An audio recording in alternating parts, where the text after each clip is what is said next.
The whimper reached me before the smell did.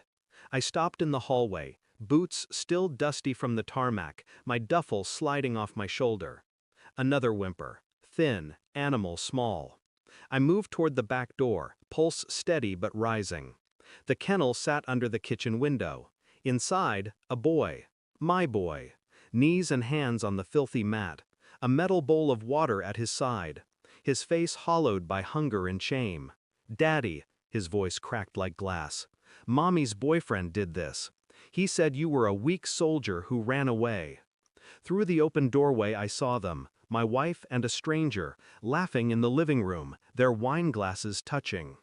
In the span of a heartbeat, my homecoming collapsed into a crime scene. But I didn't shout, didn't lunge.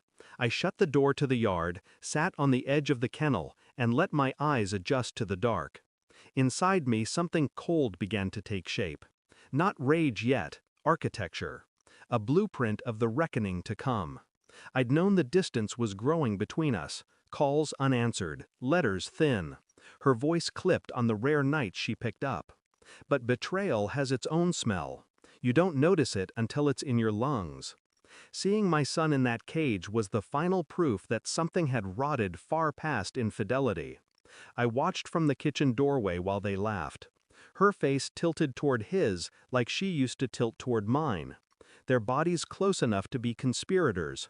I didn't storm in. I took my son upstairs, ran the bath, wrapped him in a blanket. He fell asleep against my chest, whispering apologies that weren't his to give. While he slept, I sat at the desk with my phone. Pulled records, checked bank statements. Old habits from deployment. Intel before action. I wasn't just a soldier, I was trained to notice. And she had left a trail. Weeks passed in a strange theater of politeness. I moved through my own home like an embedded operative. Breakfasts at the table, school drop-offs, nods at her boyfriend when he visited, as though nothing had cracked open inside me. Behind that mask, I built my case. Hidden cameras, cloud backups, copies of their messages. A friend in CID ran a quiet background on him. Domestic incidents sealed but not erased. Debts to people you don't cross. I sent hair from my son's comb for testing. Not for paternity, I knew he was mine, but to establish a timeline, to build an undisputed record of neglect. Every night after lights out, I laid the evidence across the floor like a map. Patterns emerged, money wired, lies rehearsed. A plan to move out of state with my son listed as dependent on a false guardianship form. I said nothing. Silence is a weapon. It sharpens itself. The last piece arrived in an email at dawn, a high-resolution video from my own camera. Her boyfriend ordering my son into the kennel, laughing about breaking him like a dog. Her voice off-screen, not protesting, encouraging.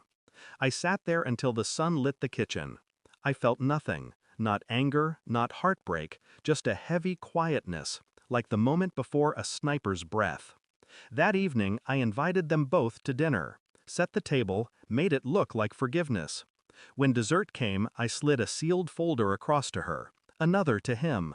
No words, just their names written on the tabs. Photos, statements, legal papers. Her face went pale, his went red. They tried to speak over each other. I didn't blink. I told them calmly, like briefing a unit. My lawyer had filed emergency custody. Child Services had the video. His outstanding warrants were already flagged, an arrest inevitable the moment he left my driveway. Her bank accounts were frozen pending investigation for conspiracy to endanger a minor. This isn't me losing control, I said quietly. This is me taking it back. He slammed his hand on the table. She begged under her breath. I stood, collected my son from upstairs, and walked to the door. Don't come near us again, I said without turning. Next time you see me, it will be in court. The silence behind me felt heavier than any battlefield. It's been 6 months. My son sleeps through the night now, no more flinching at shadows. We live in a small apartment by the ocean. I cook breakfast every morning. The routine steadies both of us. Sometimes I remember the kennel and feel the old heat rising, but mostly I feel the clarity that came after. Revenge wasn't fire or fists. It was truth deployed with precision, like ordnance. No screaming, no weapons, just exposure. I don't know where she lives now. Her boyfriend is serving time. Neither of them will hold power over my son again. When people ask why I seem so calm, I give them the only answer that's honest. I've already fought my war. And I won it without a single shot fired. I didn't need to kill them. I only needed them to live long enough to watch the life they built collapse under the weight of their own cruelty. Thanks for watching. Don't forget to like, share, and comment. Subscribe now to Cheating Stories Insight World for more amazing stories.